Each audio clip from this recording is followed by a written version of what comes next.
আসসালামু আলাইকুম সম্মানিত কৃষিপ্রেমী ভাই বোনেরা, আপনারা সবাই কেমন আছেন? আজকে একটা বাদামের ক্ষেত আপনাদেরকে নিয়ে আসছি। সেই বাদাম কিভাবে চাষ করতে হয় আজকে আমরা কৃষকের কাছ থেকে শিখে নিব।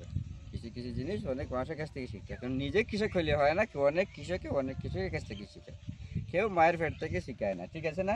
এখন যিনি বাদাম চাষি এই আমার নুর ইসলাম ভাই। ভাই বাদাম এইবার কয় বিঘা করছো? এবার আমি 2 বিঘা থেকে 2 বিঘা। 2 বিঘা কত শতক?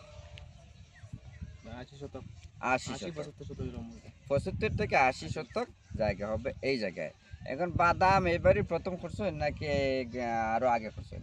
আরো আগে করছিলাম 2 বছর আগে। বাদাম করার অভিজ্ঞতা আছে, বাদাম করার অভিজ্ঞতা সঞ্চয় করেই কিন্তু সে বাদাম করতেছে। যাই হোক, আমার নুর ইসলাম ভাইয়ের জন্য দোয়া করবেন। আর বিশেষ করে যে বাদাম যে 3-4 বছর আগ থেকে আপনি বাদাম করে আইতেছেন, বাদামের ফলন বা বীজ সম্পর্কে তো আইডিয়া অবশ্যই আছে। আইডিয়া ছাড়া তো আর কথা না। বীজগুলা এই কিনে আনছেন নাকি? কিনে আনছি। মানে কোনো বিশ্বস্ত লোকের কাছ থেকে নাকি ইয়া? আমি বৈরব থেকে আনছি। এটা কেজি প্রতি কত করে গেছে? কেজি 250 টাকা কেজি করে আনছি। 250 টাকা বীজের কেজি। কেজি কয় কেজি লাগছে 2 বিঘায়? আমার লাগছে 25 কেজি বীজ লাগছে। মানে 2 কেরে 25 2 কেজি। কেজি 25। 2 কেরে 25 কেজি মানে 80 শতকে কিন্তু 25 কেজি।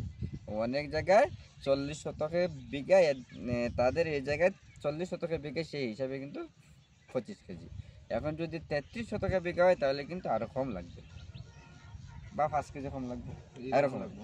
20 কেজি লাগতে পারে যদি 33 শতক করে হিসাব করেন।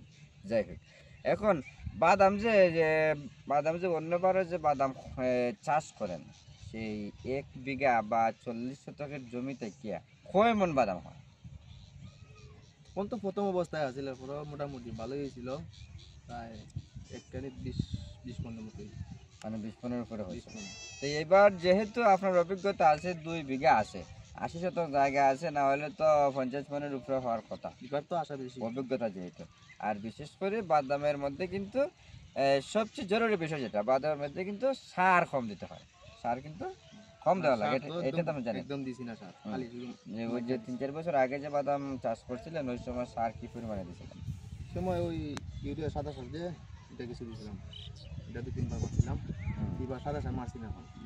বিশেষ করে এমওপি সার কিন্তু লাগবে, এমওপি সার লাগবে, বোরন লাগবে, জিঙ্ক লাগবে। এখন বিষয় হচ্ছে এই এই বাদাম এই বাদামে সার কম লাগে, এটা কিন্তু জরুরি একটা বিষয়। কিছু রোগ পোকা আছে, তবে এটা তেমন মহাভারত কোনো অসুবিধা হয় না। কিছু টিপস থাকে, কিছু বিষয় পোকা থাকতে পারে, এটা সামান্য মানে যে কোনো একটা কীটনাশক মেরে দিলে চলবে। বিশেষ করে সিস্টেমিক একটা কীটনাশক ব্যবহার করতে হবে আর কি।